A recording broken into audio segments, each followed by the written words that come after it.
31 nautical miles దూరంలో అంటే సుమారుగా 60 కిలోమీటర్ల దూరంలో ఈ ప్రమాదం చోటు చేసుకోవడంతో ఒక్కసారిగా హుటాహుటా దుబాయ్ ఫైర్ ఫైటర్స్ కూడా సిద్ధమైపోయారు. అక్కడికి వెళ్ళి ఆ మంటల్ని ఆర్పే ప్రయత్నం చేశారు. మంటల్ని అరితే ఆర్పగలిగారు, కానీ అక్కడటువంటి ఆ క్రూడ్ ఆయిల్ మాత్రం ఏమాత్రం కాపాడలేకపోయారు. ఆ క్రూడ్ ఆయిల్ మొత్తం కూడా ఇప్పుడు ఆ సముద్రంలో అంటే స్ట్రైట్ ఆఫ్ హార్ముజ్ ఆ జలసంధి దగ్గర ఆ సముద్రంలో మొత్తం కూడా ఆ క్రూడ్ ఆయిల్ కలిసిపోయింది. So it's the biggest oil spill ever happened in the war happenings. So war జరిగినటువంటి ఈ సమయంలో అతిపెద్ద ఆయిల్ స్పిల్గా దీన్ని పరిగణిస్తున్నారు. సో మంటల్ని అదుపు చేసేందుకు ఇంకా చాలా తీవ్రంగా శ్రమిస్తూ ఉన్నారు. అంటే ఆయిల్ స్పిల్ వచ్చిన తర్వాత ఒకసారి మనం వాటర్ పైన ఎగ్జాంపుల్ టేకింగ్ ఒక బకెట్లో వాటర్ తీసుకొని పైన పెట్రోల్ వేసి నిప్పంటించినా కూడా ఆ పెట్రోల్ అంటుకుంటుంది. ఆ పెట్రోల్ అయిపోయేంత వరకు ఆ మంటలు అలాగే చెలరేగితే ఆ తర్వాత వాటర్ టచ్ కాగానే ఆరిపోతాయి. Same as like crude oil పైన డ్రోన్ అటాక్ జరగడంతో క్రూడ్ ఆయిల్ షిప్ మొత్తం కూడా ఆ మంటల్లో చిక్కుంది. ఆ ఆయిల్ లీక్ అవుతూ ఉంది. ఆయిల్ లీక్ అవున కొద్దీ ఆ సముద్రంలో కూడా మంటలు చెలరేగుతున్నాయి. ఎగ్జాక్ట్గా ఇదే ఆ షిప్ అల్ సల్మీ షిప్. ఇది కువైట్ నుంచి చైనా వెళ్తోంది. అయితే చైనాకు వెళ్ళేటువంటి ఆ నౌకల్ని మేము క్లియరెన్స్ ఇస్తున్నామని చెప్పినటువంటి ఈ ఇరాన్ మళ్ళీ ఎందుకు దాడి చేయాల్సి వచ్చింది? ఇదే ఇప్పుడు బిగ్గెస్ట్ క్వశ్చన్గా ఉంది. సో గల్ఫ్ కంట్రీస్కి ఈ స్థాయిలో నష్టాన్ని సమకూరుస్తూ ఇరాన్ చుక్కలు చూపిస్తోంది. సో ఇప్పటివరకు ఈ షిప్కి సంబంధించి మీకు అప్డేట్ ఇచ్చే ప్రయత్నం చేస్తాను. మరి ఎంత నష్టపోయిందంటే కనుక 1800 నుంచి 1900 కోట్ల రూపాయలు నష్టపోయింది. ఒకే ఒక డ్రోన్తో 30 లక్షల రూపాయల డ్రోన్తో ఈ నౌకలో క్రూడ్ ఆయిల్ మొత్తం కూడా ఆ సముద్రంలో కలిసిపోవడంతో 1800 నుంచి 1900 కోట్ల రూపాయల నష్టం వాటిల్లింది కువైట్కి. దుబాయ్కి అది పోర్టుకు వస్తుంది. Already strait of Hormuz China ship దాటనిస్తారు, ఎటువంటి అడ్డంకి లేదు. చైనాకి కానీ ఇండియాకి కానీ తర్వాత రష్యాకి కానీ 3 దేశాలకి అనుమతి ఉంది. సో అనుమతి ఉన్నటువంటి ఈ నౌకలు వెళ్తున్నాయి అనేటువంటి ఒక ధైర్యంతోనే కువైట్ చైనా వెళ్ళేటువంటి ఆ షిప్ని స్ట్రైట్ ఆఫ్ హార్ముజ్ దగ్గర తీసుకొచ్చింది. దుబాయ్కి ఒక 60 కిలోమీటర్ దూరంలో ఇక డైరెక్ట్గా దుబాయ్ పోర్ట్లో అయినా ఆగాలి, తీసుకొచ్చి యాంకర్ చేయాలి, దాన్ని హోల్డ్ చేయాలి, పర్మిషన్ కోసం వెయిట్ చేయాలి, లేదంటే డైరెక్ట్గా స్ట్రైట్ ఆఫ్ హార్ముజ్ నుంచి వచ్చేయాలి. మీకు ఆ మ్యాప్ కూడా చూపిస్తుంది చూడండి, కింద పిక్చర్ ఫుల్గా ప్లే చేయండి. సో కువైట్, ఎస్ ఇక్కడ చూడండి, ఆ కువైట్ నుంచి అది చైనా వెళ్తోంది. సో చైనా వెళ్ళేటువంటి ఆ మార్గంలో ఎగ్జాక్ట్గా మీరు చూడొచ్చు, అక్కడ దుబాయ్ దగ్గర ఎగ్జాక్ట్గా లాస్ట్ మూమెంట్ షిప్ది మనకు అప్డేట్ వచ్చింది. అక్కడి నుంచి ఇటు ఓవరాల్ భారతదేశం కింద నుంచి హిందూ మహాసముద్రం నుంచి మళ్ళీ టువర్డ్స్ చైనా వైపుకు వెళ్లాల్సి ఉంటుంది. ఇది అని రూట్ మ్యాప్. మీరు రైట్ సైడ్ లైన్ చూస్తున్నారు కదా, రెడ్ కలర్ లైన్, అది ఆ రూట్ మ్యాప్. కానీ ఎక్కడైతే ఇప్పుడు డాట్ స్టార్టింగ్లో ఆగిపోయిందో అక్కడే ఈ షిప్ వెళ్ళిపోయింది. 30 లక్షల రూపాయల డ్రోన్తో the biggest ever happened damage to the ships, crude oil షిప్స్కి ద బిగ్గెస్ట్ డ్యామేజ్గా దీన్ని చూడాలి. గతంలో కూడా బల్క్ క్యారియర్స్ అంటే ఒక సామాగ్రి తీసుకొచ్చేటువంటి షిప్ల పైన దాడి జరిగింది. కానీ ఇప్పుడు జరిగినటువంటి ఈ దాడి క్రూడ్ ఆయిల్ క్యారియర్ పైన ఈ స్థాయిలో ఎప్పుడు నష్టపోలేదు. మొత్తంగా ఇది వెరీ లార్జ్ క్రూడ్ క్యారియర్ అని చెప్తారు దీన్ని. సో దీంట్లో దీని సామర్థ్యం ఎంత? ఫుల్లీ లోడెడ్గా ఉందంట.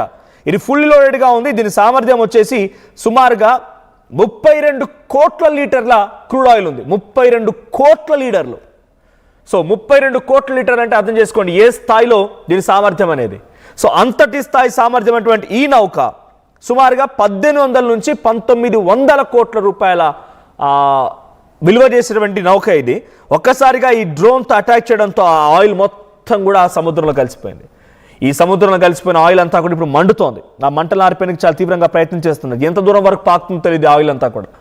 ఏ చిన్న అగ్ని ప్రమాదం జరిగినా ఆ సముద్రం ఎంత దూరం వరకు అయితే ఉందో, ఆయిల్ ఎంతవరకు అయితే విస్తరించిందో అవన్నీ కూడా మంటలు అంటుకునే అవకాశం ఉంది. ఇక్కడ నష్టం కంటే కూడా ఆ గల్ఫ్ కంట్రీస్ భయపడుతున్నటువంటి ఒక బిగ్గెస్ట్ సిచ్యువేషన్ ఏంటంటే ఆయిల్ స్పిల్ కారణంగానే భయపడుతూ ఉన్నారు.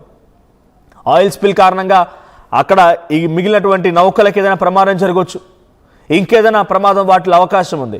సో వాళ్ళు అక్కడ ఆ నౌక పేలిపోయింది. 1800 నుంచి 1900 కోట్ల రూపాయల నష్టం కువైట్ దేశానికి వస్తుంది. కానీ అక్కడ ఆయిల్ స్పిల్ కారణంగా ఇంకేదైనా మంటలు చెలరేగితే అలా వెళ్తున్నటువంటి ఇతర నౌకలకు కూడా ఇది వ్యాపించే అవకాశం ఉంది. సో మంటలు ఎంత దూరం వరకు వ్యాపించాయనేది ఇప్పటివరకు అంచనా వేయలేకపోతున్నారు. సో దుబాయ్ పోర్టుకి 60 కిలోమీటర్ దూరంలో ఈ ప్రమాదం జరిగింది కాబట్టి ఇంకా దుబాయ్ పోర్టు వరకు దీని విస్తరణ జరగలేదు. కానీ ఆ స్ట్రైట్ ఆఫ్ హార్ముజ్ గుండా వెళ్ళేటువంటి ప్రతి నౌక, ఇన్ఫాక్ట్ ఇండియాకు రావాల్సిన నౌకలు కూడా అదే స్ట్రైట్ ఆఫ్ హార్ముజ్ నుంచి రావాల్సిందే. సౌదీ నుంచి మనకు వస్తూ ఉంటాయి, సౌదీ నుంచి ఇరాక్ నుంచి మనం ఆయిల్ని కొనుగోలు చేస్తున్నాం. సో ఈ షిప్స్ కూడా అదే దారి వెంట రావాల్సి ఉంది. ఇప్పుడు ఆయిల్ స్పిల్ కారణంగా అటువైపుగా పడవలు రావాలన్నా, అంటే షిప్స్ రావాలన్నా, బల్క్ క్యారియర్స్ రావాలన్నా ఇబ్బందికర పరిస్థితి, ఒక హై టెన్షన్ వాతావరణాన్ని క్రియేట్ చేసింది ఇరాన్ నిన్న. సో ఇప్పుడు దీంతో గల్ఫ్ కంట్రీస్ అయినటువంటి సౌదీ భయపడిపోతోంది, దుబాయ్ భయపడిపోతోంది, యుఏఈ అంటే మొత్తం అబుదాబి, యుఏఈ మొత్తం కూడా భయపడిపోతూ ఉన్నాయి. So Qatar, Kuwait, Manama, Bahrain, Iraq కూడా, ఓమన్ ఇవన్నీ కూడా భయపడిపోతున్నాయి, బెంబేలెత్తిపోతున్నాయి. ఆయిల్ స్పిల్స్ కారణంగా 32 కోట్ల లీటర్లు అంటే అర్థం చేసుకోండి ఎంత సామర్థ్యం కలిగినటువంటి నౌక అది. సో అవంతా కూడా ఇప్పుడు పూర్తిగా నీట మునిగిపోయాయి, నీళ్ళలో కలిసిపోతుంది ఆయిల్ అంతా కూడా. ఆ మంటలు ఎంత దూరం మేర వ్యాపించాయి అనేది ఒక biggest question mark. So Iran రాత్రంతా ఈ దాడులు చేస్తూనే ఉంది. దుబాయ్ పైన నిన్న కూడా రాత్రంతా అటాక్ జరుగుతూనే ఉంది. సో దీనికి సంబంధించి ఒకసారి కేవలం షిప్ గురించి మాట్లాడుకుంటే, షిప్ గురించి డీటెయిల్స్ని ఎగ్జిబిట్ చేసింది కువైట్. సో షిప్ ఏంటంటే United Kingdom maritime operations centre run by British military said that Al Salmi happened 31 nautical miles, approx 60 kilometers of northwest to Dubai. North వెస్ట్కి, దుబాయ్ నుంచి నార్త్ వెస్ట్ సమీపంగా 60 కిలోమీటర్ల దూరంలో ఈ పడవ ప్రమాదం జరిగిందని కువైట్ అప్డేట్ ఇచ్చింది, కువైట్ అఫీషియల్ కన్ఫర్మేషన్ ఇచ్చింది. సో కువైట్ పెట్రోలియం కార్పొరేషన్కి సంబంధించిన వెజల్ ఇది. కువైట్ పెట్రోలియం కార్పొరేషన్కి సంబంధించినటువంటి నౌక ఇది. Registered owner was Kuwait Petroleum Corporation. So the attack was caused a big fire and the material damage to ship's hull. So కంప్లీట్గా అక్కడ ఉన్నటువంటి షిప్ మొత్తం కూడా డ్యామేజ్ అయింది, ఆ మెటీరియల్కి కూడా డ్యామేజ్ కలిగింది అన్నట్టుగా కువైట్ పెట్రోలియం కార్పొరేషన్ చెప్తోంది. So Kuwait Petroleum corporation said that the joint tanker అంటే అతిపెద్ద వెజల్ అది. So the vessel was fully loaded at the time of the incident, చాలా ఫుల్గా లోడ్ అయి ఉంది అని చెప్తున్నారు. అంటే 32 కోట్ల లీటర్లు ఆల్రెడీ ఫుల్గా లోడెడ్గా ఉండిపోయింది. దాంట్లో 24 మంది స్టాఫ్ కూడా వెళ్తున్నారు. ఆ స్టాఫ్లో 3 ఇప్పటికీ మరణించినట్టుగా సమాచారం. మరొక 21 మందిని దుబాయ్ ఫైర్ ఫైటర్స్ కాపాడే ప్రయత్నం చేశారు. సో ఈ షిప్ వెయిట్ ఎంత తెలుసా? నేను చెప్పాను ఇందాక 32 కోట్ల లీటర్ల ఆయిల్తో వెళ్తున్నటువంటి ఈ షిప్ యొక్క వెయిట్ ఎంత ఉందో అర్థం చేసుకోండి. సో ఆ అంతటి సామర్థ్యం గల ఆ నౌకని ఇప్పుడు దాడి చేయడంతో అది పూర్తిగా నీట మునిగిపోయింది. అది కంప్లీట్గా ఆయిల్ స్పిల్స్ అన్ని వచ్చేసాయి.